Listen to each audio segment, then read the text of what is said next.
സാഹിത്യശാഖ എന്ന നിലക്ക് ചെറുകഥ ലോകത്താകമാനം മലയാളത്തിലും സജീവമായൊരു ശാഖയാണ്. പ്രായം കൊണ്ട് മറ്റ് ശാഖകളുമായി താരതമ്യപ്പെടുത്തി നോക്കുമ്പോൾ അതിൻ്റെ ആയുസ് കുറവാണ്. നാടകം, കാവ്യങ്ങൾ, മഹാകാവ്യം, പ്രബന്ധം തുടങ്ങിയവയാണ് സാഹിത്യശാഖകളിൽ ഏറ്റവും സജീവമായി ആദ്യകാലങ്ങളിലെ ഉണ്ടായിരുന്നത്. ചെറുകഥയും നോവലും പിന്നീട് വരുന്നതാണ്. ഈ 19-ാം നൂറ്റാണ്ടിൻ്റെ ആരംഭത്തോടു കൂടെയാണ് ഈ രണ്ട് മേഖലകളിൽ ചെറുകഥയിലും നോവലിലും വളരെ സജീവമായി വരുന്നത്. ചെറുകഥ ആ വാക്ക് ദ്യോതിപ്പിക്കുന്നത് പോലെ തന്നെ രണ്ട് ഘടകങ്ങളെ പ്രതിനിധാനം ചെയ്യുന്നുണ്ട്. ഒന്ന്, അത് കഥയാണ്. രണ്ട്, അത് ചെറുതാണ്, ചെറുകഥ. കഥ വളരെ പാരമ്പര്യമുള്ള ഒരു മേഖലയാണ്. മഹാഭാരതം, രാമായണം ഇങ്ങനെ പറയുന്ന കൃതികൾ വളരെ ആഴങ്ങളിൽ കഥകളെ കൊണ്ട് ഒരു ലോകമുണ്ടാക്കിയിട്ടുള്ള സൃഷ്ടികളാണ്. എന്നാൽ ചെറുകഥയാകട്ടെ 17-ാം നൂറ്റാണ്ടിലെ വ്യാവസായിക വിപ്ലവാനന്തരം ഉണ്ടായിട്ടുള്ള ഒരു ശാഖയാണ്.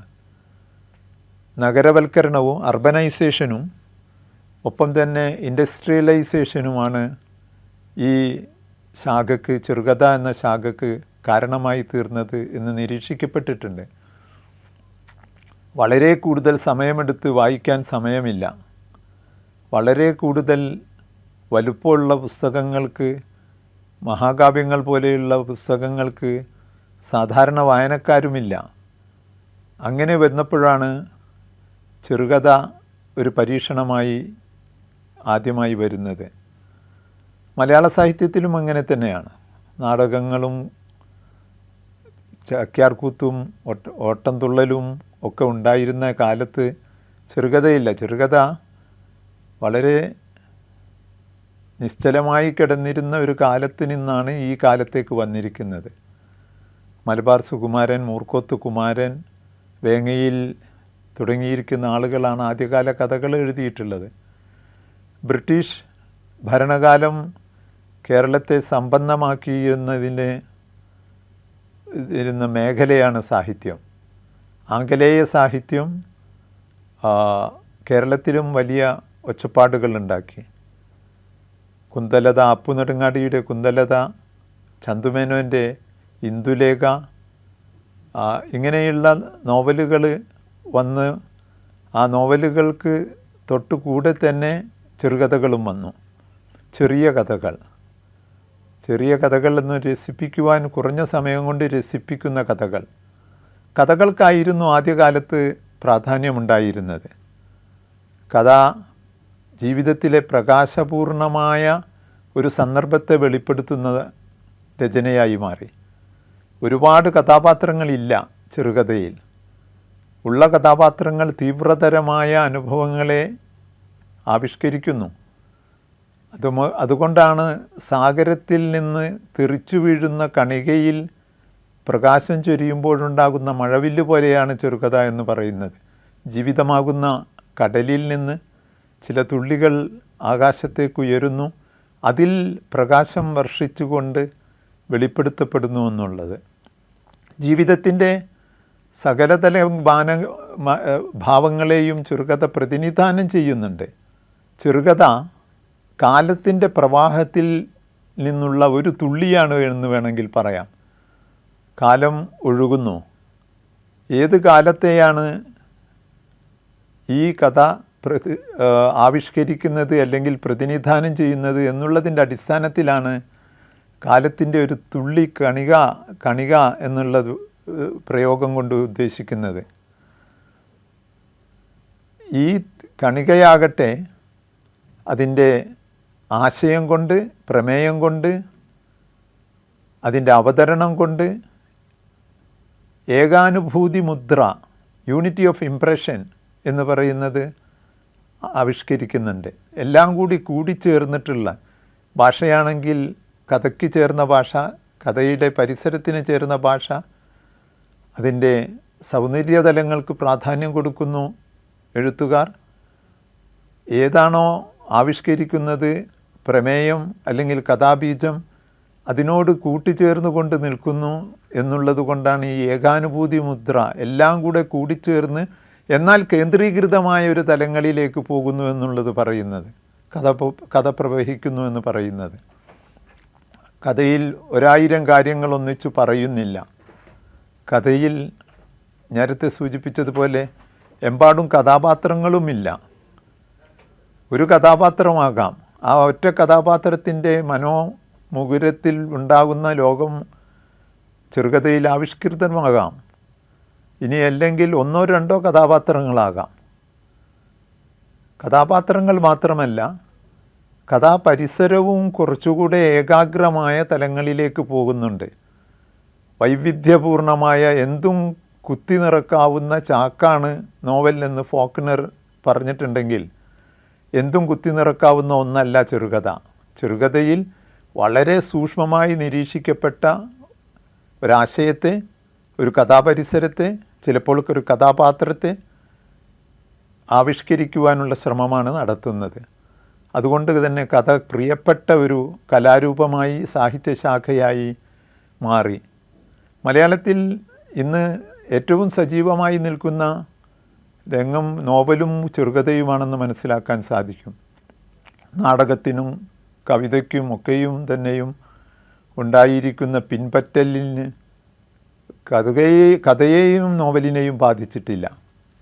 വളരെ സജീവമായി ദീർഘകാലമായി 50 വർഷത്തിലധികം കാലമായി എഴുതുന്ന എഴുത്തുകാർ മലയാളത്തിലുണ്ട് എന്നർത്ഥം.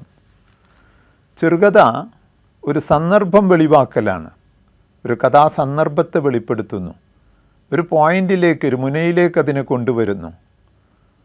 കാലത്തിൻ്റെ ഒരു തുള്ളിയിൽ ജീവിതത്തിൻ്റെ തത്വദർശനം നടത്തുവാൻ സാധിക്കുന്ന തരത്തിൽ കഥയെ അവതരിപ്പിക്കുന്നുണ്ട്. ജീവിതത്തിൽ താല്പര്യമുണർത്താൻ ചെറുകഥയ്ക്ക് ശ്രമം നടത്തുന്നു. ജീവിതത്തിൽ താല്പര്യമുണ്ടാക്കാൻ, ജീവിതത്തിൻ്റെ സാമൂഹിക തലങ്ങളെ, സാംസ്കാരിക തലങ്ങളെ, മതപരമായ തലങ്ങളെ, സാമൂഹിക സ്ഥാപനങ്ങളുടെ അടിത്തറയിൽ നിന്നുകൊണ്ട് ഉണർത്തുന്നു. അത് ജീവിത താല്പര്യത്തെ ഉണർത്തുന്നു. അത് ഒരു സംസ്കാരത്തെയോ ഉപസംസ്കാരത്തെയോ പ്രതിനിധാനം ചെയ്യുന്നുണ്ട്.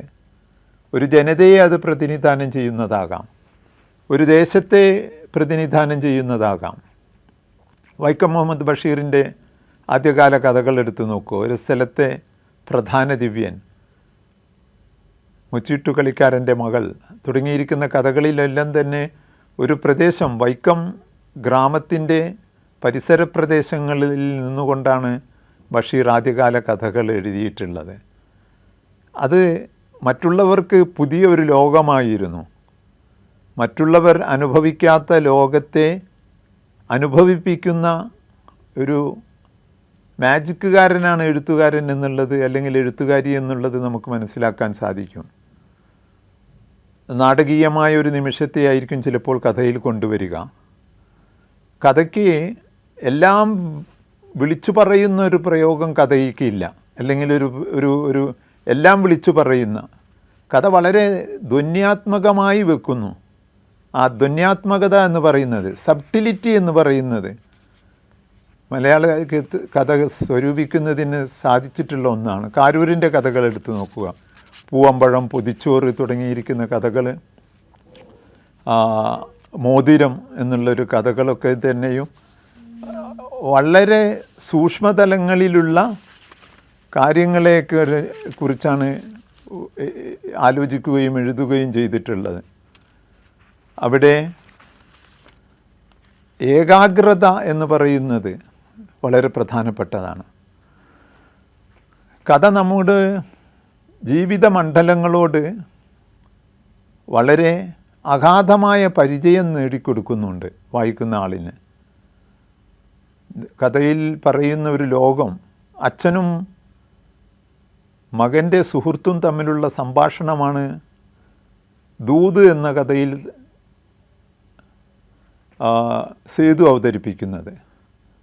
അച്ഛനും മകനും തമ്മിൽ വഴക്കാണ്, പിണങ്ങി കിടപ്പാണ്. അച്ഛൻ മുറിച്ചിട്ട പോലെയാണ്, മകന് യാതൊരു സ്ഥാനവും കൊടുക്കുന്നില്ല. എന്നാൽ സുഹൃത്ത് ഒരു ദൂത് പറഞ്ഞ്, മകന് വേണ്ടി അച്ഛൻ്റെ അടുത്ത് ദൂത് പറഞ്ഞ് അടുപ്പത്തെ ഒന്ന് കൂട്ടണം എന്നുള്ളത് വെച്ച് വരുമ്പോൾ മരണത്തെ പിന്തുടരുന്ന ഒരു അച്ഛന് ഇനി ആരും വേണ്ട എന്നുള്ള തരത്തിലുള്ള ഒളിപ്പിച്ചു വെക്കലുകൾ അതിമനോഹരമായി മലയാള കഥയിൽ നടത്തിയിട്ടുണ്ട്. ദൂത് മലയാളത്തിലെ ഏറ്റവും പ്രധാനപ്പെട്ട കഥകളിൽ ഒന്നാകുന്നത് അതിൻ്റെ സബ്റ്റിലിറ്റി കൊണ്ടാണ്. സബ്റ്റിലാണ്. എഴുത്തുകാരനല്ല എല്ലാം പറയുന്നത്, എഴുത്തുകാരൻ വായനക്കാർക്ക് വിട്ടുകൊടുക്കുന്നു, വായനക്കാരാണത് പൂർത്തിയാക്കുന്നത് എന്നുള്ളത്. അന്യരുടെ ജീവിതത്തിലൂടെ സ്വന്തം ജീവിതത്തിന് സ്പഷ്ടത വരുന്ന ഒരു തരത്തിലുള്ള പ്രക്രിയയാണ് കഥ വായനയിലൂടെ ഉണ്ടാക്കി കൊടുക്കുന്നത്. കഥ പറച്ചിൽ സൗന്ദര്യാത്മകമായിരിക്കുന്ന ഒരു കലയാക്കി മാറ്റുകയാണ് ചെറുകഥാകൃത്തുക്കൾ ചെയ്യുന്നത്. കഥ മനുഷ്യരുള്ള കാലം തൊട്ട് തന്നെ കഥ പറച്ചിലുണ്ട്. ഓറൽ വാമൊഴിയായിട്ട് കഥ പറഞ്ഞിട്ടുള്ള കാലമുണ്ട്. അത് വിശ്വാസത്തിൻ്റെയും പുരാവൃത്തങ്ങളുടെയും ഐതിഹ്യങ്ങളുടെയും ഒക്കെ കഥകളായിരുന്നു. ആ കഥകൾ കൂട്ടിയിണക്കിയാണ് മഹാഭാരതം പോലെയുള്ള കാവ്യങ്ങളുണ്ടാകുന്നത്.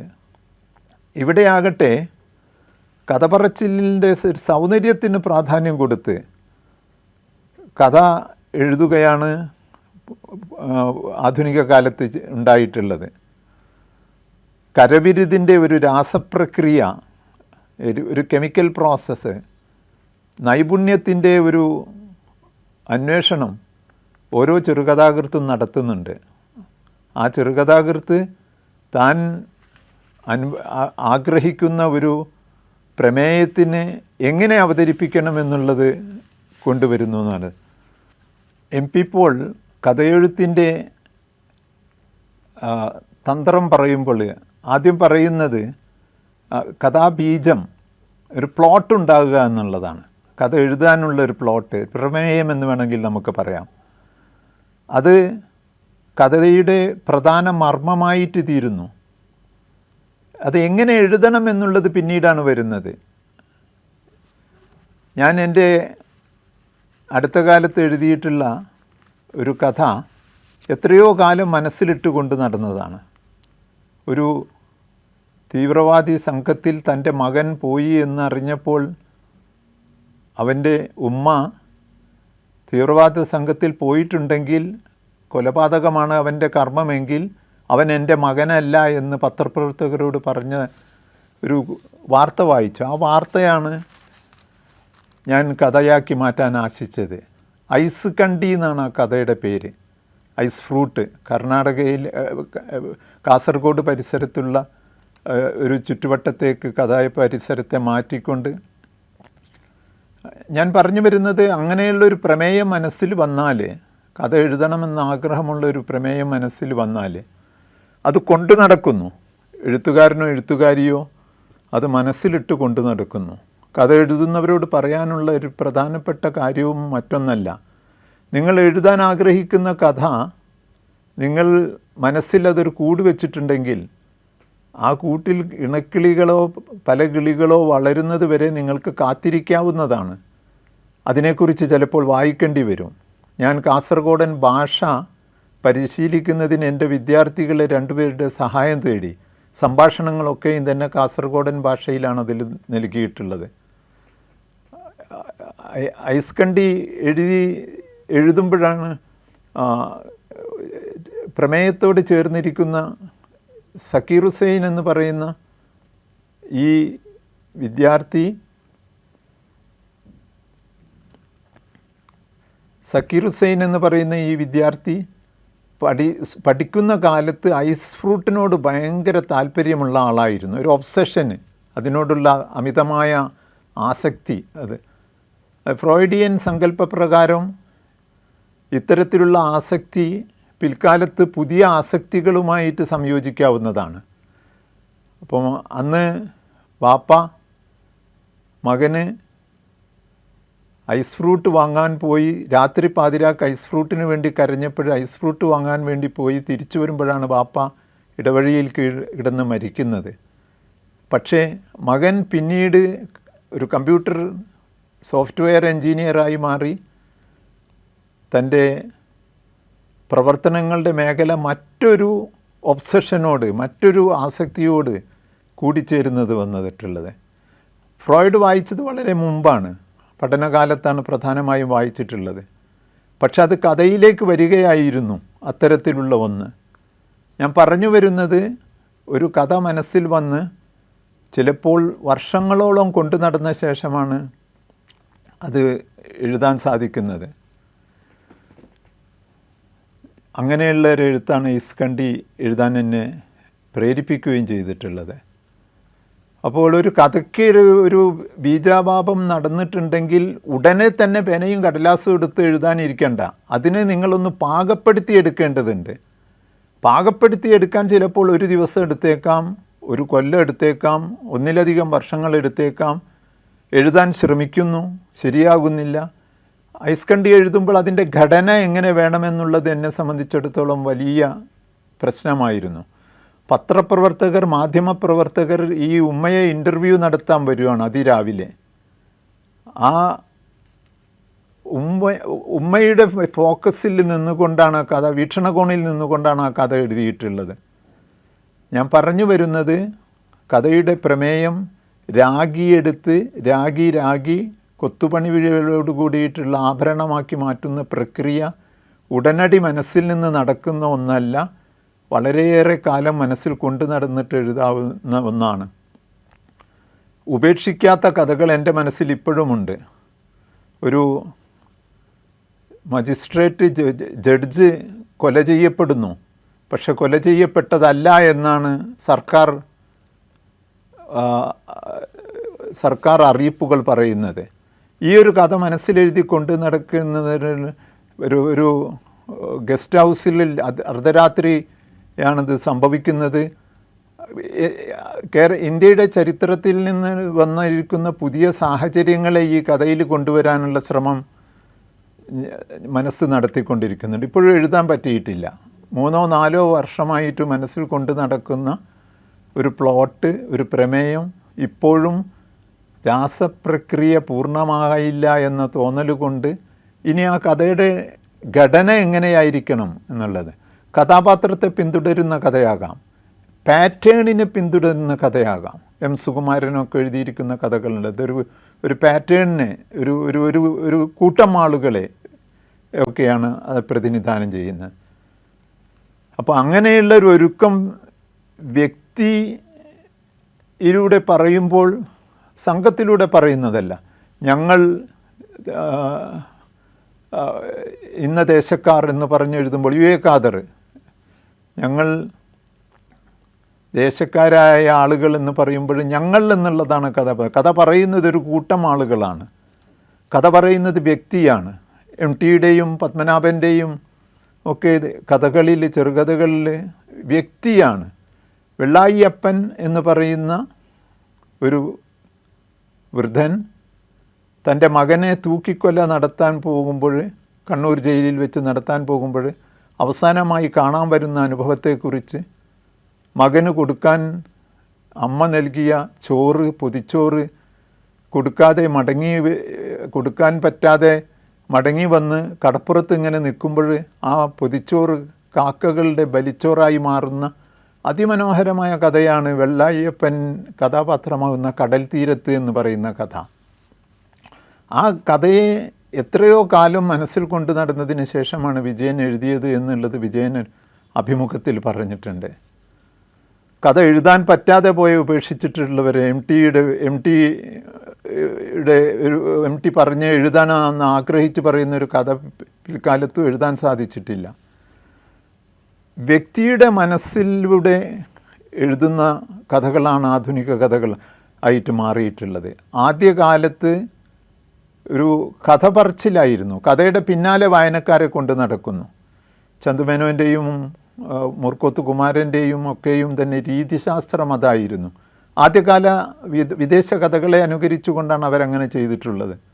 കഥ നടക്കുന്നു, കഥയിലെ സംഭവങ്ങൾ നടക്കുന്നു, കഥാപാത്രങ്ങളുടെ സംഭാഷണങ്ങളിലൂടെയോ അല്ലെങ്കിൽ അവരുടെ പെരുമാറ്റ രീതികളിലൂടെയോ കഥ സജീവമായിട്ട് തീരുന്നു. ആധുനിക കാലത്ത് നഗരവൽക്കരണാനന്തരം വ്യക്തി ഒറ്റപ്പെട്ട് വരുമ്പോൾ മനസ്സിന് പ്രാധാന്യം വരുന്ന തത്വദർശനങ്ങളും ആശയങ്ങളും ശാസ്ത്രശാഖകൾ വിഭാവനം ചെയ്തപ്പോൾ വ്യക്തിയുടെ മാന്തരിക തലങ്ങളിലൂടെയുള്ള യാത്രയായി ചെറുകഥ. ടി പത്മനാഭൻ്റെയും എം ടി വാസുദേവൻ നായരുടെയും ഒക്കെ കഥകളിൽ നമുക്കിത് കാണാൻ സാധിക്കും. എൻ പി മുഹമ്മദ്, മാധവിക്കുട്ടി തുടങ്ങിയിട്ടുള്ളവരൊക്കെയും തന്നെയും ഒരു വ്യക്തിയുടെ മനസ്സിൽ നടക്കുന്ന സംഘർഷം അല്ലെങ്കിൽ ഒരു വ്യക്തിയുടെ മനസ്സിലുള്ള ലോകം ആവിഷ്കരിക്കുവാനാണ് ശ്രമം നടത്തിയിട്ടുള്ളത്. ആധുനിക കഥയുടെ കാലത്തെത്തിയപ്പോഴത്തേക്ക് കഥ ഒരു പാറ്റേണായി മാറി, ഭാഷ തന്നെ ഒരല്പം ദുർഗ്രഹമായി മാറി, സംഘത്തിൻ്റെയോ അല്ലെങ്കിൽ ഗോത്രത്തിൻ്റെയോ ഒക്കെയും തന്നെ കഥ പറച്ചിലിനുള്ള ശ്രമം നടത്തി. തത്വദർശനങ്ങൾ കഥയുടെ ഉള്ളിൽ ഒളിപ്പിച്ചു വെക്കാനോ പരസ്യപ്പെടുത്താനോ ഉള്ള ശ്രമങ്ങൾ നടന്നു. ഇതാണ് ആധുനിക കഥയുടെ കാലത്ത് നടക്കുന്നത്. എം മുകുന്ദൻ, കാക്കനാടൻ, പട്ടത്തുപിള്ള കരുണാകരൻ തുടങ്ങിയിട്ടുള്ളവർ ലോകത്തിൻ്റെ മറ്റൊരു കാഴ്ചയായിരുന്നു വായനക്കാർക്ക് നൽകിയിരുന്നത്. ആവശ്യമായത് മാത്രം എടുത്തുകൊണ്ട് കഥ എഴുതുന്നതാണ് മഹാന്മാരായ മഹതികളായിരിക്കുന്ന ചെറുകഥാകൃത്തുക്കളെ നമുക്ക് കാണാൻ സാധിക്കുക. കടൽ തീരത്ത് നിന്ന് ഒരു വരി പോലും നിങ്ങൾക്ക് വെട്ടിമാറ്റാൻ, ഒരു വാക്കുപോലും നിങ്ങൾക്ക് വെട്ടിമാറ്റാൻ സാധ്യമല്ല. എനിക്ക് സാധിച്ചിട്ടില്ല. അങ്ങനെയൊന്ന് ശ്രമം നടത്തി നോക്കിയപ്പോൾ. എം ടിയുടെ ഷെർലക്ക് എന്ന് പറഞ്ഞ കഥയുണ്ട്. അമേരിക്കയിൽ ഒറ്റപ്പെട്ടിരിക്കുന്നൊരു ഭർത്താവിൻ്റെ, ജോലിയില്ലാത്തൊരു ഭർത്താവിൻ്റെ ലോകത്തെ അനാവരണം ചെയ്യുന്ന ഷെർലക്ക് എന്ന കഥ ഒരു പൂച്ച പിന്തുടരുന്നുണ്ട്. പൂച്ചയുടെ പേര് ഷെർലക്ക് എന്നാണ്. ഷെർലക്ക് എന്ന കഥയിൽ വേണ്ടാത്തതായ ഒരു വാക്കോ ഒരക്ഷരമോ ഇല്ല എന്ന് നമുക്ക് തോന്നുന്നു. ഇത് ചെറുകഥയുടെ പ്രധാനപ്പെട്ടൊരു ഘടനാപരമായ പ്രാധാന്യമാണ്. അത് എല്ലാം വിളിച്ചു പറയുന്നില്ല, ചിലത് മാത്രം വിളിച്ചു പറയുന്നു. നീട്ടിപ്പരത്തുന്നില്ല, ആറ്റിക്കുറുക്കുന്നു. കഥ എഴുതുന്നവർ ശ്രദ്ധിക്കേണ്ടുന്ന ഏറ്റവും പ്രധാനപ്പെട്ട കാര്യങ്ങളിലൊന്നാണിത് ഉള്ളത്. അത് ആറ്റിക്കുറുക്കുന്നു, പരത്തിപ്പറയുന്നില്ല, അട്ടഹസിക്കുന്നില്ല, ലളിതമായ ഭാഷയിൽ കഥ എഴുതുന്നു. ബഷീറിനെ പോലെ ലളിതമായ ഭാഷയിൽ എഴുതിയ മറ്റൊരു കഥാകൃത്ത് ഇല്ല എന്ന് തോന്നുന്നു നമുക്ക്. എത്ര മനോഹരമാണ് ആ കഥകൾ ഇപ്പോഴും എന്നുള്ളത്. പൂവമ്പഴത്തിന് താല്പര്യമുള്ള ഭാര്യയ്ക്ക് പൂവമ്പഴം കൊടുക്കാൻ സാധിക്കാതെ വന്നപ്പോൾ ചൂരൽവടി എടുക്കുന്ന കഥാപാത്രത്തെ പുരുഷ കേന്ദ്രീകൃതമായ ഒരു ലോകത്തിൻ്റെ പ്രതിനിധിയൊന്നുമല്ലാതെ സ്നേഹത്തിൻ്റെ തന്നെ ഒരു അടയാളം വരുത്താനാണ് പൂവമ്പഴത്തിലൂടെ ബഷീർ ശ്രമിച്ചിട്ടുള്ളത്. ആര് വായിച്ചാലും ആ കഥകൾ, ബഷീറിൻ്റെ കഥകൾ ഗ്രഹ്യമാണ്. എന്നാൽ അതേസമയം ഗ്രഹിക്കാൻ സാധിക്കുന്നതാണ്. അത് തന്നെ മാത്രമല്ല, ഒരു ശബ്ദ സൗകുമാര്യത വാക്കുകളിലൂടെ കൊണ്ടുവരാൻ പലപ്പോഴും കഥാകൃത്തുക്കൾ ശ്രമിക്കാറുണ്ട്. അതിന് കഥാപാത്രങ്ങളെ ഉപയോഗിക്കും. കഥാപാത്രങ്ങളുടെ ഭാഷണത്തിൻ്റെ രചനയിൽ മർമ്മപ്രധാനമായ ചില കാര്യങ്ങൾ ശ്രദ്ധിച്ചുകൊണ്ട് ശ്രമം നടത്തും. വെറുതെ സംസാരിക്കുകയല്ല, ആവശ്യത്തിന് സംസാരിക്കുന്നു കഥാപാത്രങ്ങൾ. ആവശ്യത്തിന് സംസാരിക്കുന്ന കഥാപാത്രങ്ങൾ തന്നെ അതിൻ്റെ ഭാഷയുടെ സൗന്ദര്യാത്മകമായ തലങ്ങൾ ഉൾക്കൊള്ളുന്ന തരത്തിലുള്ളതായിരുന്നു. അത് കഥാഗതിയെ തീരുമാനിക്കുന്നു. കഥാപാത്രങ്ങൾ കഥാഗതിയെ തീരുമാനിക്കാറുണ്ട്. കഥാഗതിയെ മാത്രമല്ല, കഥയുടെ അവസാനത്തെയും. ഒ ഹെൻറിയുടെ കഥകൾ അവസാനത്തെ ട്വിസ്റ്റ്, അവസാനത്തെ ഒരു എടുത്തുചാട്ടത്തിൽ കഥയ്ക്ക് പുതിയൊരു കാഴ്ചപ്പാടുണ്ടാകുന്നു, അതുവരെയും ആലോചിക്കാത്ത ഒരു സംഭവമായിട്ട് മാറ്റുന്നു എന്നുള്ളത് പറയാറുണ്ട്. കഥാഗതിയിൽ നിയതമായ തരത്തിൽ ചില മാറ്റങ്ങൾ ഉണ്ടാക്കുന്നതിൽ ചെറുകഥാകൃത്തുക്കൾ ശ്രദ്ധിക്കുന്നു. സാമൂഹികമായ നിലപാട് കഥയിൽ വരേണ്ടതുണ്ട്. സത്യസന്ധനായ പടയാളിയാണ് കഥയെഴുത്തുകാരൻ അല്ലെങ്കിൽ കഥയെഴുത്തുകാരി. ചില ധർമ്മങ്ങളുണ്ട്, ആ ധർമ്മങ്ങൾ നിർവഹിക്കുവാനുള്ളത് തന്നെയാണ്. കൊള്ളയെയോ കൊലയെയോ കുറിച്ച് എഴുതുന്ന കഥാകൃത്ത് അതിനുള്ള പ്രചോദനമോ അത് പ്രകോപനമോ നൽകുന്നില്ല. പക്ഷേ അത് എഴുതുന്നത് ആവശ്യമാണെങ്കിൽ അതിമനോഹരമായി അത് എഴുതുകയും ചെയ്യുന്നു എന്നുള്ളതാണ്. സാമൂഹികമായ കാഴ്ചപ്പാട് അവിടെ അവതരിപ്പിക്കുന്നു.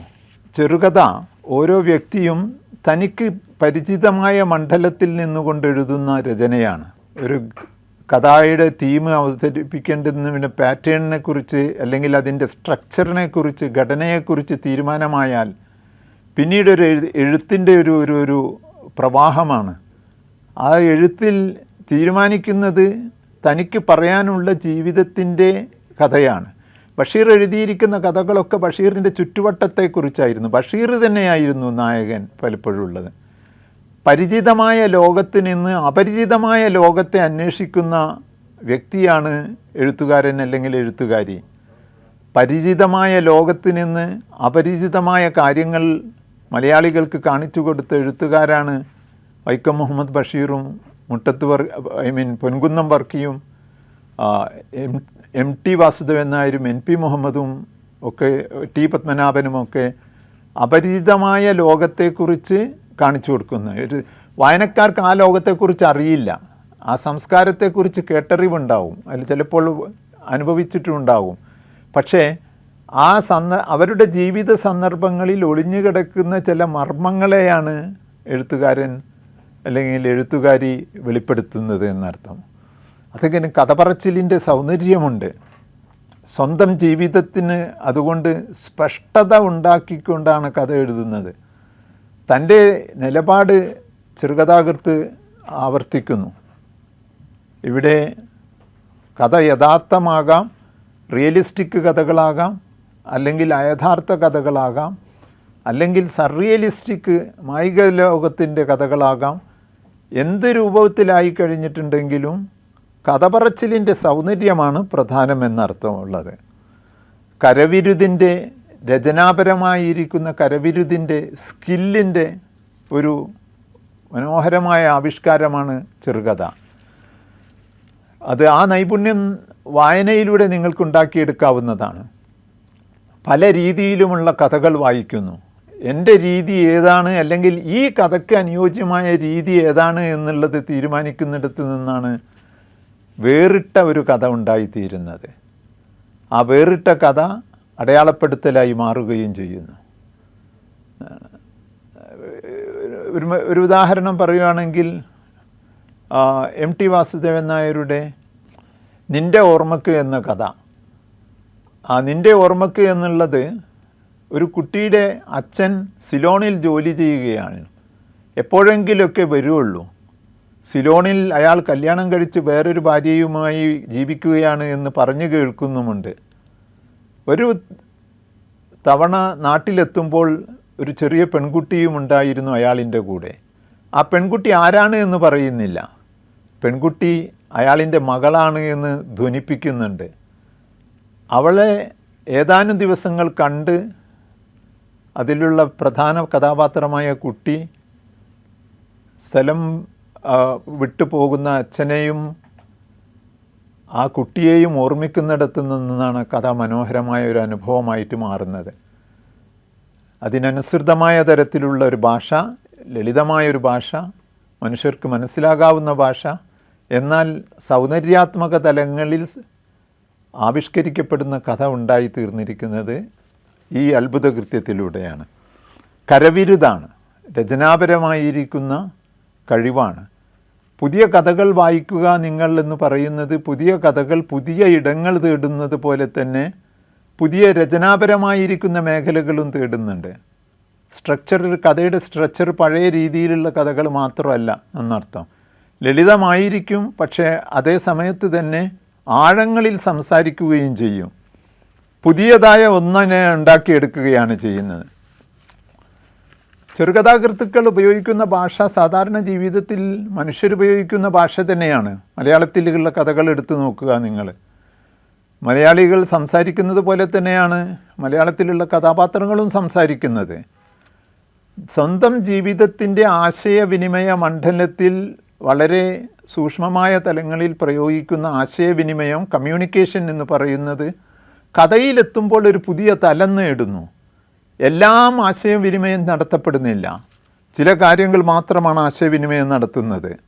അത് സാർത്ഥകമായ ശബ്ദ സമുച്ചയങ്ങളുടെ നിർമ്മിതിയായിട്ട് തീരുന്നു. വെറുതെ ഒരു വാക്കുണ്ടായിത്തീരുന്നില്ല. പുത്തൻ ആശയത്തെ പ്രതിനിധാനം ചെയ്യുന്ന ഒരു തരത്തിലുള്ള ധ്വന്യാത്മകമായിരിക്കുന്ന നിർമ്മിതിയുമായിട്ട് ഭാഷ മാറുന്നു. ബാഹ്യലോകത്തെക്കുറിച്ചിട്ടുള്ള ഒന്നല്ല പുതിയ കഥ, ആന്തരിക ലോകത്തെക്കുറിച്ചിട്ടുള്ളതാണ്.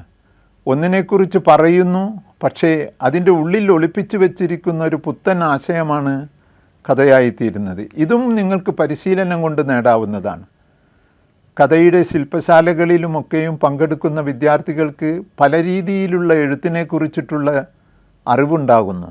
എനിക്ക് ഉപയുക്തമാക്കാവുന്ന ഒരു രീതി ഏത് എന്നുള്ളതിടത്താണ് എഴുത്തുകാരൻ എത്തിച്ചേരുന്നത് എങ്കിൽ കഥയെഴുത്തിൽ വിജയം പ്രാപിക്കാനുള്ള സാധ്യതയുണ്ട്. പല എഴുത്തുകാരും, ഒ വി വിജയൻ തന്നെ എടുത്തു നോക്കാവുന്നത്, പല കഥകൾ പല രീതിയിലാണ് എഴുതിയിട്ടുള്ളത്. ഓരോ കഥക്കും അനുസരിച്ചിരിക്കുന്ന ഘടനാപരമായ സവിശേഷത കണ്ടെത്തുവാനുള്ള ശ്രമം ആധുനിക എഴുത്തുകാർ നടക്കുന്നുണ്ട് എന്നർത്ഥമുള്ളത്. കഥയിലെ ഭാഷ അതുകൊണ്ട് ഒരു കണ്ടെത്തലായിട്ട് മാറുന്നു. കഥയിൽ ആവിഷ്കരിക്കുവാൻ, സാഹിത്യത്തിൽ ആവിഷ്കരിക്കുവാൻ ശ്രമിക്കുന്നത് അനുഭവത്തെയാണ്. ഒരു കാലത്ത് അന്യരുടെ അനുഭവങ്ങൾ അതർ എന്നുള്ള നിലക്ക് മാറി നിന്നുകൊണ്ട് നോക്കിക്കൊണ്ട് ആവിഷ്കരിക്കുവാനുള്ള ശ്രമമാണ് ആദ്യകാലത്ത് നടന്നിട്ടുള്ളത്. ഉദാഹരണത്തിന് ആദിവാസികളെക്കുറിച്ച് കഥകൾ എഴുതുമ്പോൾ ആദിവാസികളെ ഒരു കാഴ്ചവസ്തുവായി കണ്ടുകൊണ്ട് കഥകൾ എഴുതിയിരുന്നു ആദ്യകാലത്തുള്ള എഴുത്തുകാർ. TKC Vaduthala തുടങ്ങിയിരിക്കുന്ന P. വത്സല ഒക്കെ എഴുതിയിരിക്കുന്ന കഥകളിൽ അതുവരെയും മലയാളിക്കറിയാത്ത ഒരു ഗോത്ര സംസ്കാരത്തിൻ്റെ അടയാളപ്പെടുത്തലുകളായിരുന്നു. ആ അനുഭവത്തെ സ്വാനുഭവമാക്കി മാറ്റുന്നത്, എമ്പത്തറ്റിക്കായിട്ട് സാത്മ്യം പ്രാപിക്കുന്ന ഒന്നായിട്ട് മാറുന്നത് പിൽക്കാലത്ത് കഥകളിൽ കണ്ടിട്ടുണ്ട്. പുതിയ കഥാകൃത്തുക്കളിൽ അതാണ്, കഥ തന്നെയായി മാറുന്നു, കഥാപാത്രങ്ങളായി മാറുന്നു, അവർ ഒരു പുതിയ ലോകത്തെ ഉണ്ടാക്കിയെടുക്കുന്നു. അത് ഇന്ന് ഇക്കാലത്ത് ആദിവാസികളെക്കുറിച്ച് വരുന്ന, ഗോത്ര വിഭാഗത്തെക്കുറിച്ച് വരുന്ന കഥകളിൽ ഇത് കാണാൻ സാധിക്കും. അനുഭവത്തെ അനുഭൂതിയാക്കി മാറ്റുന്നു, അനുഭൂതിയെ വർത്തമാനകാല യാഥാർത്ഥ്യത്വമാക്കി മാറ്റുന്നു. ഗതകാലത്തെക്കുറിച്ച്, പോയ കാലത്തെക്കുറിച്ച് പറയുന്നത് തന്നെ ആവശ്യത്തിന് മാത്രം പറയുകയേ ചെയ്യുന്നുള്ളൂ. ഇവിടെ നിത്യനൂതനമായ ഒന്നിനെ പരിചിത മണ്ഡലങ്ങളിൽ നിന്ന്, ചിരപരിചിതത്വത്തിൽ നിന്ന് അപരിചിതത്തെ ഉണ്ടാക്കിയെടുക്കുന്ന ഒരു കലയായിട്ട് ചെറുകഥ മാറുന്നു. കുറച്ചുകൂടെ ലളിതമായിട്ട് പറഞ്ഞിട്ടുണ്ടെങ്കിൽ, അറിയാത്ത കാര്യങ്ങളല്ല ചെറുകഥാകൃത്ത് പറയുന്നത്, യാഥാർത്ഥ്യത്തെക്കുറിച്ച് പറയുന്നു, യാഥാർത്ഥ്യത്തിൻ്റെ സൗന്ദര്യതലങ്ങൾ അന്വേഷിക്കുന്നു, യാഥാർത്ഥ്യത്തിൻ്റെ തത്വതീക്ഷണത, ദൈക്ഷണികതയുമാണ് നോക്കുന്നത്. ആ ദൈക്ഷണികതയാണ് ഫിലോസഫിക്കലായിട്ട് കഥയെ മാറ്റുന്നത്. കടൽ തീരത്തിനൊരു രാഷ്ട്രീയമുണ്ട്. കടൽ തീരത്തിൽ ഒരു തൂക്കിക്കൊല്ലുന്ന മകൻ എന്തിനാണ് തൂക്കിക്കൊല്ലപ്പെടുന്നത് എന്നുള്ളത് അറിയാത്തൊരവസ്ഥയെ കൊണ്ടുവന്ന് നിർത്തി കഥയ്ക്ക് തത്വതീക്ഷണത ഉണ്ടാക്കുവാനുള്ള ശ്രമം നടത്തിയിട്ടുണ്ട്. അതിൻ്റെ ഒരു ഫിലോസഫിക്കൽ ലെവലിൽ കൊണ്ടുവരാൻ കഥ അതുകൊണ്ട് തന്നെ ആന്തരിക തലത്തിലുള്ള അന്വേഷണമായിട്ട് മാറുന്നു. ഞാൻ അവസാനം എഴുതിയിരിക്കുന്ന കഥകളിൽ ഒന്നാണ് ഫ്രൂട്ട് സാലഡ് എന്ന് പറഞ്ഞിരിക്കുന്ന കഥ. ഫ്രൂട്ട് സാലഡ് എൻ്റെ തന്നെ അധ്യാപകൻ എന്ന നിലക്കുണ്ടായിരിക്കുന്ന ഒരു അനുഭവത്തിൽ നിന്ന് എഴുതിയ കഥയാണത്. ഒരിക്കൽ ഒരു വിദ്യാർത്ഥി വന്നിട്ട് എന്നോട് പറഞ്ഞു, മരിക്കാൻ തോന്നുന്നു സർ എന്ന് പറഞ്ഞു. കുട്ടികളുടെ ക്ഷേമം, കുട്ടികളുടെ കൗൺസിലിങ്ങിൽ പങ്കാളിയായിട്ടുള്ളൊരു അധ്യാപകൻ എന്നുള്ള നിലയ്ക്ക് ആ പറഞ്ഞ വാക്കിന് എല്ലാ ഗൗരവത്തോടുകൂടി കൊടുത്ത് കൂടുതൽ നേരം സംസാരിച്ചു. ഈ പെൺകുട്ടി ജനിച്ചു വളർന്നത് മുസ്ലിം സമുദായത്തിലുള്ള ഒരു ഉപവിഭാഗത്തിലാണ്. ജാതി സമാനമായ അമ്പട്ട വിഭാഗം, ബാർബർ കമ്മ്യൂണിറ്റിയിൽ ജനിച്ചു വളർന്നതാണ് ഈ പെൺകുട്ടി. ഈ പെൺകുട്ടിയെ എപ്പോഴും അതുകൊണ്ട് തന്നെ ഉയർന്ന വിഭാഗത്തിലുള്ള വരേണ്യവർഗത്തിൻ്റെ പ്രതിനിധികൾ സ്കൂളിൽ പോകുമ്പോഴും കോളേജിൽ പോകുമ്പോഴൊക്കെ എന്തിനാണ് ചുരണ്ടാനല്ലേ എന്നുള്ളത് ചോദിക്കുമായിരുന്നു. ഇത് കേട്ട് കേട്ട് പഠിക്കാനുള്ള മോഹമില്ലാതായി തീർന്ന ഒരു കുട്ടിയുടെ കുറച്ച് സംസാരത്തിൽ നിന്നാണ് ഫ്രൂട്ട് സാലഡ് ഉണ്ടാകുന്നത്.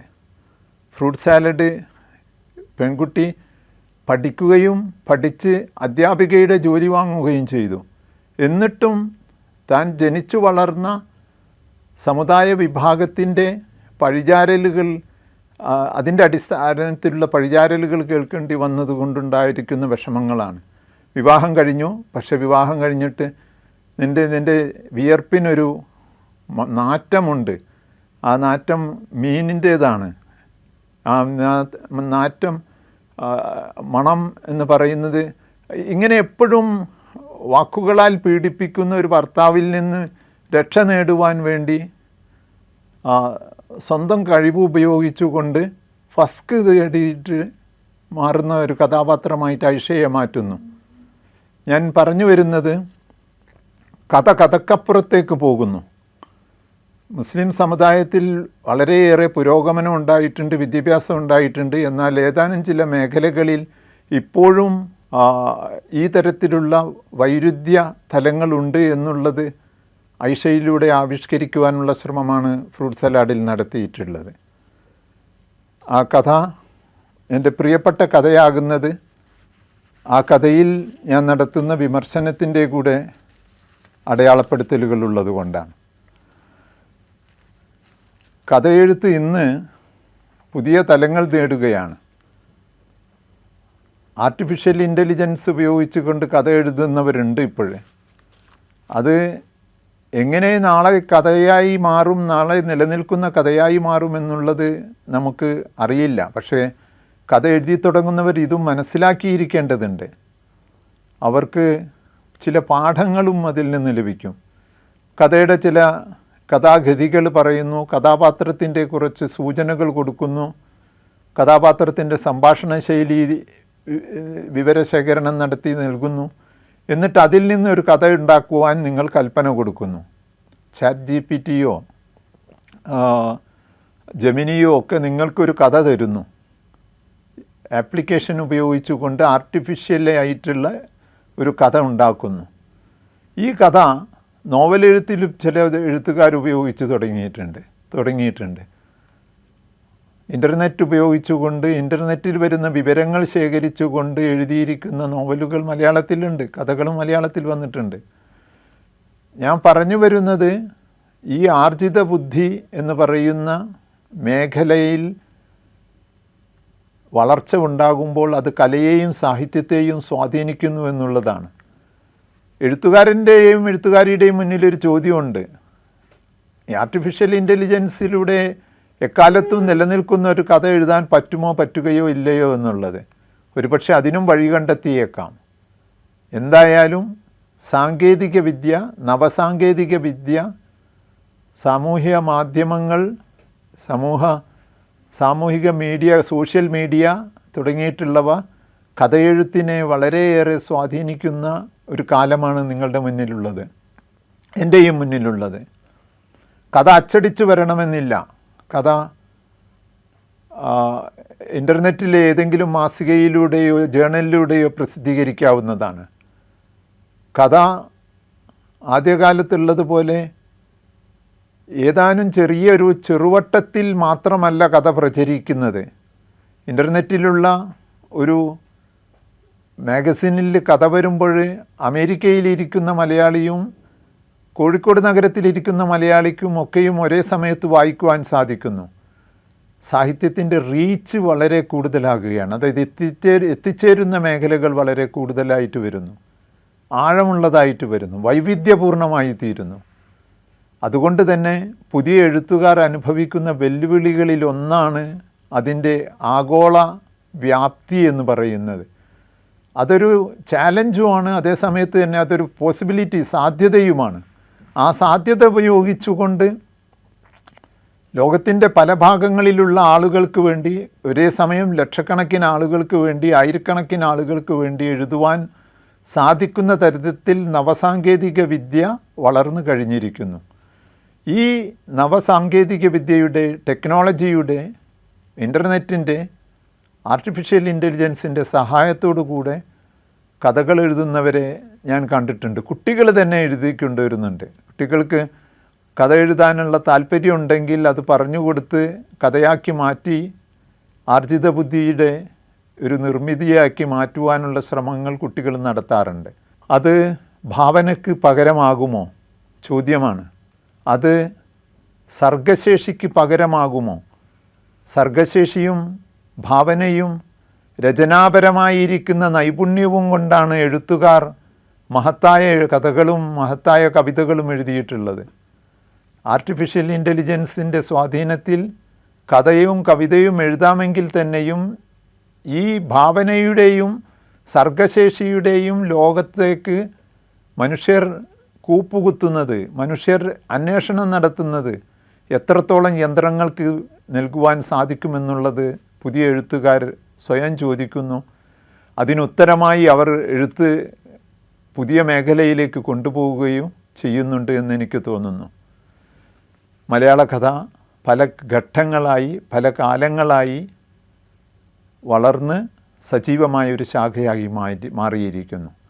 പുതുതായി എഴുതുന്ന എഴുത്തുകാർക്ക് നൽകാവുന്ന നിർദ്ദേശങ്ങളിലൊന്നാണ് ക്രിയേറ്റിവിറ്റി വർക്ക്ഷോപ്പുകളിൽ പങ്കെടുക്കുക. സർഗശേഷി വളർത്തിയെടുക്കുവാൻ സാധിക്കുന്ന തരത്തിലുള്ള ശില്പശാലകളിൽ പങ്കെടുക്കുക.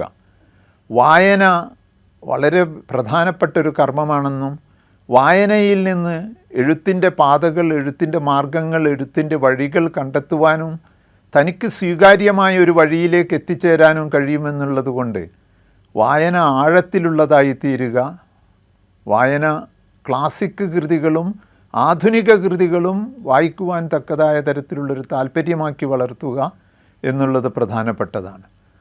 കഥ എഴുത്തുകാരുമായുള്ള സംഭാഷണം നിങ്ങൾക്ക് നേട്ടങ്ങളുണ്ടാക്കും.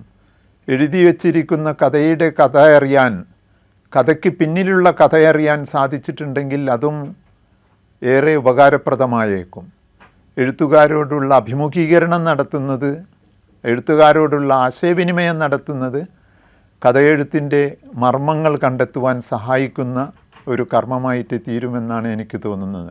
വായന, അഭിമുഖീകരണം, അപഗ്രഥനം, കഥയെ വായിച്ച് അപഗ്രഥനം നടത്തുക, അപഗ്രഥനം, ഇവ കൊണ്ട് ആത്മവിശകലനം നടത്തി അവനവനെക്കുറിച്ചിട്ടുള്ള തന്നെയുള്ള കഥയെഴുത്തിനെക്കുറിച്ചിട്ടുള്ള ആത്മവിശകലനം നടത്തി കഥയെഴുത്ത് തുടരുകയും ചെയ്യുക. 50 വർഷങ്ങൾക്ക് മുമ്പാണ് ഞാൻ എൻ്റെ ആദ്യത്തെ കഥ എഴുതിയത്. എന്ത് എഴുതണമെന്ന് എനിക്കറിയില്ലായിരുന്നു. കഥ എഴുത്തുകാരനായൊരു ഉപ്പ വീട്ടിലുള്ളത് കൊണ്ട്, NP മുഹമ്മദ് ഉപ്പ വീട്ടിലുള്ളത് കൊണ്ട് ഉപ്പയോട് ചോദിച്ചു, എന്താണ് എഴുതേണ്ടതെന്ന് മനസ്സിലാകുന്നില്ല. അതും അതിൻ്റെ പിന്നിലുള്ളൊരു കഥയുണ്ട്. ഉപ്പയ്ക്ക് കേരള സാഹിത്യ അക്കാദമി അവാർഡ് കിട്ടി, പ്രസിഡൻറ്റിൻ്റെ ആദ്യത്തെ മരണം എന്ന ചെറുകഥാ സമാഹാരത്തിന്. എൻ്റെ സ്കൂളിൽ, മദ്രസത്തുൽ മുഹമ്മദിയ സ്കൂളിൽ വെച്ച് ഉപ്പയ്ക്ക് വലിയൊരു സ്വീകരണം കൊടുത്തു. എല്ലാവരും നല്ല വാക്കുകൾ പറഞ്ഞ് പുകഴ്ത്തുന്നു, കഥയെപ്പറ്റി പറയുന്നു, ഉപ്പയെപ്പറ്റി പറയുന്നു. രാത്രി മീറ്റിംഗ് കഴിഞ്ഞ് വീട്ടിലേക്ക് മടങ്ങുമ്പോൾ ഉപ്പയോട് പറഞ്ഞു, ഞാനും കഥ എഴുതാൻ പോവുകയാണെന്ന് പറഞ്ഞു. കൊള്ളാം, അത്ര എളുപ്പമൊന്നുമല്ല എന്ന് നീ മനസ്സിലാക്കിക്കുമെന്ന് പറഞ്ഞു. അത്ര എളുപ്പമല്ല എന്ന് മനസ്സിലാക്കിയപ്പോഴാണ് ഉപ്പയുടെ അടുത്ത് വീണ്ടും പോയി, എനിക്ക് എന്തിനെക്കുറിച്ചാണ് എഴുതേണ്ടതെന്ന് അറിയില്ല എന്ന് പറഞ്ഞു. അപ്പം പറഞ്ഞു, നിനക്കറിയാവുന്ന ലോകത്തെക്കുറിച്ച് എഴുതിയാൽ മതി എന്നുള്ളത്. കോവിലന് ബഷീർ നടത്തിയ ഒരു അഭിമുഖത്തിൽ പറയുന്നുണ്ട്, പരിചിതമായ ലോകത്തെക്കുറിച്ച് നിങ്ങൾ എഴുതിയാൽ മതി എന്നുള്ളത്. ബഷീർ തനിക്ക് പരിചിതമായ ലോകത്തിൽ നിന്നാണ് മറ്റൊരു അപരിചിത ലോകത്തെ കണ്ടെത്താനുള്ള ശ്രമം നടത്തിയത്, പറയാതെ ഒളിപ്പിച്ചു വെച്ചിട്ടുള്ളത്. ബാല്യകാലസഖിയിൽ എന്താണ് സുഹറ പറയാതെ പോയത് എന്നുള്ളതാണ് ചോദ്യം. ആ ചോദ്യത്തിന് ഉത്തരം കണ്ടെത്താൻ വായനക്കാരെ വിട്ടുകൊടുക്കുന്നു. ഇതൊക്കെ വായിച്ചൊരറിവ് വെച്ചുകൊണ്ട് ഞാൻ അറിയുന്ന ഒരു കാര്യം എഴുതാമെന്ന് വിചാരിച്ചു. ഉപ്പ തന്നെയായിരുന്നു അതിലെ കഥാപാത്രം. 8ാം ക്ലാസ്സിൽ ഒന്നാമനായിട്ടുണ്ടെങ്കിൽ നിനക്ക് ആഗ്രഹിക്കുന്ന ഒരു സമ്മാനം തരാമെന്ന് പറഞ്ഞപ്പോൾ ഞാൻ ചോദിച്ചു, ഒരു കട്ടിൽ തരുമോ എന്ന് ചോദിച്ചു. ഞങ്ങൾ കൂട്ടുകുടുംബത്തിൽ ജനിച്ചു വളർന്നിട്ടുള്ള മക്കളും അമ്മാവനും അമ്മാവൻ്റെ മക്കളും എല്ലാവരും കൂടെ ഉള്ളൊരു തറവാട്ടിലാണ് ജനിച്ചു വളർന്നിട്ടുള്ളത്. കഷ്ടപ്പാടുകളുടെ വേലിയേറ്റത്തിൽ 2 കട്ടിലിൽ കഴിയാവുന്നത്ര കുട്ടികളെ കിടത്തുമായിരുന്നു. സ്വന്തമായൊരു കട്ടിൽ കിട്ടണമെന്നുള്ള മോഹം. എനിക്ക് 1-ാം റാങ്ക് ഒരു ജീവിതത്തിൽ ഒരിക്കൽ മാത്രമേ കിട്ടിയിട്ടുള്ളൂ. അത് 8-ാം ക്ലാസ്സിൽ പഠിക്കുമ്പോൾ ഉപ്പ തന്ന വാഗ്ദാനത്തിൻ്റെ പേരിൽ നടത്തിയ പഠനത്തിലായിരുന്നു. എനിക്ക് 1-ാം റാങ്ക് കിട്ടി. കട്ടിലില്ല. ഉപ്പയോട് പലവട്ടം പറഞ്ഞു കട്ടിലില്ല. ഒരു ദിവസം ഉപ്പ വരുമ്പോൾ ഉപ്പയുടെ റൂമിൻ്റെ മുറിയുടെ പുറത്ത് ഒരു ബോർഡും വെച്ചിട്ട് എൻ്റെ കട്ടിൽ സമരം 1-ാം ദിവസം എന്ന് പറഞ്ഞ ബോർഡും വെച്ച് ഇരുന്ന് ചർച്ച ചെയ്ത് നിനക്ക് ഉടനെ വാങ്ങിച്ചു തരാമെന്ന് പറഞ്ഞു. അടുത്ത മാസത്തെ ശമ്പളം കിട്ടിയപ്പോൾ പാവം ഉപ്പ കട്ടിൽ വാങ്ങാനുള്ള കാശ് അതിൽ നിന്നെടുത്തിട്ട് കട്ടിൽ വാങ്ങുകയും ചെയ്തു. ഈ കഥയുടെ അടിസ്ഥാനത്തിലാണ് ഞാൻ എൻ്റെ ആദ്യ കഥ എഴുതുന്നത്, പ്രസിദ്ധീകരിച്ചു വന്ന ആദ്യ കഥ എഴുതുന്നത്. പറഞ്ഞു തന്ന ആൾ ഉപ്പ, അതിലെ വില്ലനും ഉപ്പ. എൻ്റെ സമരം എന്ന പേരിൽ മാതൃഭൂമി ആഴ്ചപ്പതിപ്പിൽ ആ കഥ വന്നത് ഞാൻ 8-ാം ക്ലാസ്സിൽ പഠിക്കുമ്പോഴാണ്. മാതൃഭൂമി ആഴ്ചപ്പതിപ്പിലെ ബാലപംക്തിയിൽ വന്നിട്ടുള്ളത്. എനിക്ക് തോന്നുന്നു അവിടെ നിന്ന് ഞാൻ ഏറെ വ്യത്യസ്തമായ ലോകങ്ങളിലേക്ക് സഞ്ചരിച്ചു കൊണ്ടിരിക്കുന്നു. ഇപ്പോഴും എഴുതുന്നു. 1-2 കഥകൾ മനസ്സിൽ തിളച്ച് നിൽക്കുന്നുണ്ട്, എഴുതണം എന്നുള്ള മോഹത്തോടു കൂടെ.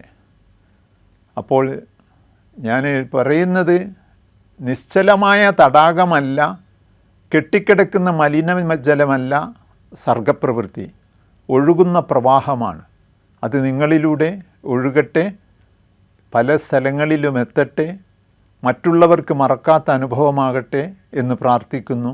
നന്ദി.